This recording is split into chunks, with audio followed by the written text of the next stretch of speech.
दुर्गा सप्तशती, 5वां अध्याय। महर्षि मेघा ने कहा, पूर्व काल में शुंभ निशुंभ नामक असुरों ने अपने बल के मत से इंद्र की त्रिलोकी का राज्य और यज्ञों का भाग छीन लिए, और वह दोनों इस प्रकार सूर्य, चंद्रमा, धर्मराज और वरुण के अधिकार को भी छीनकर स्वयं ही उनका उपयोग करने लगे। वायु और अग्नि का कार्य भी वही करने लगे, और इसके पश्चात उन्होंने जिन देवताओं का राज्य छीना था उनको अपने अपने स्थान से निकाल दिया। इस तरह से अधिकार छीने हुए दैत्यों तथा दैत्यों द्वारा निकाले हुए देवता अपराजिता देवी का स्मरण करने लगे कि देवी ने हमको वर दिया था कि मैं तुम्हारी संपूर्ण विपत्तियों को नष्ट करके रक्षा करूंगी। ऐसा विचार कर सब देवता हिमालय पर गए और भगवती विष्णु माया की स्तुति करने लगे। देवताओं ने कहा, देवी को नमस्कार है, शिव को नमस्कार है, प्रकृति और भद्रा को नमस्कार है। हम लोग रौद्र, नित्या और गौरी को नमस्कार करते हैं। ज्योत्सनामयी, चंद्र रूपणी व सुख रूपा देवी को निरंतर नमस्कार है। शरणागतों का कल्याण करने वाली वृद्धि और सिद्धि रूपा देवी को हम बार बार नमस्कार करते हैं। और नए रीति राजाओं की लक्ष्मी तथा सर्वाणी को नमस्कार है।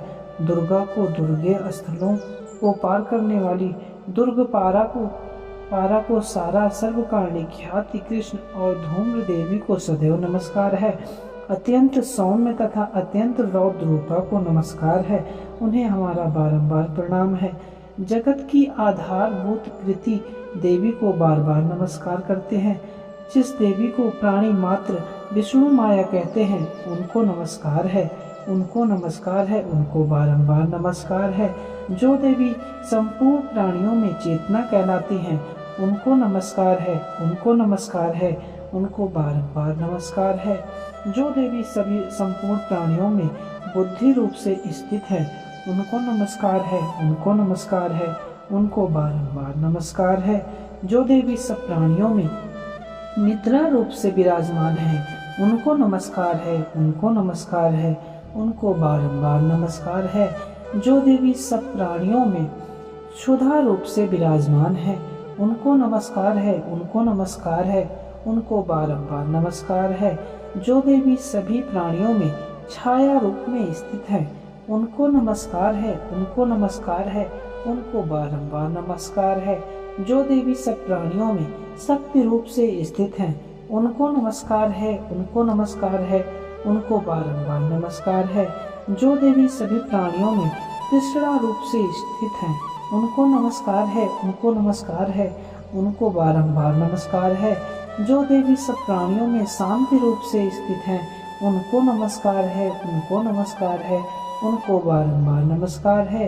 जो देवी सब प्राणियों में जाति रूप से स्थित हैं उनको नमस्कार है, उनको नमस्कार है, उनको बारंबार नमस्कार है। जो देवी सब प्राणियों में लज्जा रूप से स्थित हैं उनको नमस्कार है, उनको नमस्कार है, उनको बारंबार नमस्कार है। जो देवी सब प्राणियों में श्रद्धा रूप से स्थित है उनको नमस्कार है, उनको नमस्कार है, उनको बारंबार नमस्कार है। जो देवी सब प्राणियों में कांति रूप से स्थित हैं उनको नमस्कार है, उनको नमस्कार है, उनको बारंबार नमस्कार है। जो देवी सब प्राणियों में लक्ष्मी रूप में स्थित है उनको नमस्कार है, उनको नमस्कार है, उनको बारंबार नमस्कार है। जो देवी सब प्राणियों में वृत्ति रूप से स्थित हैं उनको नमस्कार है, उनको नमस्कार है, उनको बारंबार नमस्कार है। जो देवी सब प्राणियों में स्मृति रूप से स्थित हैं उनको नमस्कार है, उनको नमस्कार है, उनको बारंबार नमस्कार है। जो देवी सब प्राणियों में दया रूप में विराजमान है उन भगवती को नमस्कार है, उनको नमस्कार है, उनको बारंबार नमस्कार है। जो देवी सब प्राणियों में तुष्ट रूप से स्थित हैं उनको नमस्कार है, उनको नमस्कार है, उनको बारंबार नमस्कार है। जो देवी सब प्राणियों में मातृ रूप में स्थित हैं उनको नमस्कार है, उनको नमस्कार है, उनको बारंबार नमस्कार है। जो देवी संपूर्ण प्राणियों में भांति रूप से स्थित हैं उनको नमस्कार है, उनको नमस्कार है, उनको बारंबार नमस्कार है। जो देवी सब प्राणियों में नित्य रूप से व्याप्त रहती हैं उनको नमस्कार है, उनको नमस्कार है, उनको बारंबार नमस्कार है। जो देवी सब प्राणियों में चैतन्य रूप से इस संसार को व्याप्त करके स्थित हैं उनको नमस्कार है, उनको नमस्कार है, उनको बारंबार नमस्कार है। पूर्व काल में देवताओं ने अपने अभीष्ट फल पाने के लिए जिसकी स्तुति की है और देवराज इंद्र ने बहुत दिनों तक जिसका सेवन किया वह कल्याण की साधना भूता ईश्वरी हमारा कल्याण और मंगल करें तथा सारी विपत्तियों का नष्ट कर डाले। असुरों के सताए हुए हम संपूर्ण देवता उस परमेश्वरी को इस समय नमस्कार करते हैं तथा जो भक्ति पूर्वक स्मरण किए जाने पर तुरंत ही सब विपत्तियों को नष्ट कर देती हैं, वह जगदम्बा इस समय भी हमारा मंगल करके हमारी समस्त विपत्तियों को दूर करें। महर्षि मेघा ने कहा, हे राजन, इस प्रकार जब देवता स्तुति करने लगे उसी समय पार्वती देवी गंगा में स्नान करने के लिए आई। तब उनके शरीर से प्रकट होकर शिवा देवी बोली, शुंभ दैत्य के द्वारा स्वर्ग से निकले हुए और निशुंभ से हारे हुए यह देवता मेरी स्तुति कर रहे हैं। पार्वती के शरीर से अंबिका निकली थी, इसलिए उसको संपूर्ण लोक में कौशिकी कहते हैं। कौशिकी के प्रकट होने के पश्चात पार्वती देवी के शरीर का रंग काला हो गया और वह हिमालय पर रहने वाली कालिका देवी के नाम से प्रसिद्ध हुई। फिर शुंभ और निशुंभ के दूत चंडमुंड वहां आए और उन्होंने परम मनोहर रूप वाली अंबिका देवी को देखा। फिर वह शुंभ के पास जाकर बोले, महाराज, एक अत्यंत सुंदर स्त्री हिमालय को प्रकाशित कर रही है, वैसा रंग रूप आज तक हमने किसी स्त्री में नहीं देखा है। हे असुरेश्वर, आप यह पता लगाएं कि वह कौन है और उसको ग्रहण कर लें। वह स्त्री स्त्रियों में रत्न है, वह अपनी कांति से दसों दिशाओं को प्रकाशित करते हुए वहाँ स्थित है, इसलिए आपको उसको देखना उचित है। हे प्रभु, तीनों लोकों के हाथी, घोड़े और मणि इत्यादि जितने रत्न हैं वह सब इस समय आपके घर में शोभायमान है। हाथियों में रत्न रूप ऐरावत हाथी और उच्च श्रेवा नामक घोड़ा तो आप इंद्र से ले आए हैं। हंसों द्वारा जुता हुआ विमान जो ब्रह्मा जी के पास था अब वह आपके पास है, और वह महाप्रज्ञ नामक खजाना आपने कुबेर से छीना है। समुद्र ने आपको सदा खिले हुए फूलों की किंजलकनी नामक माला दी है। वरुण का कंचन का वर्षा करने वाला छत्र आपके पास है। रथों में श्रेष्ठ प्रजापति का रथ आपके पास है। हे दैत्येंद्र, मृत्यु से उत्क्रांतिका नामक शक्ति भी आपने छीन ली है। वरुण का पास भी आपके भ्राता निशुंभ के अधिकार में है, और जो अग्नि में ना जल सके ऐसे 2 वस्त्र भी अग्निदेव ने आपको दिए हैं।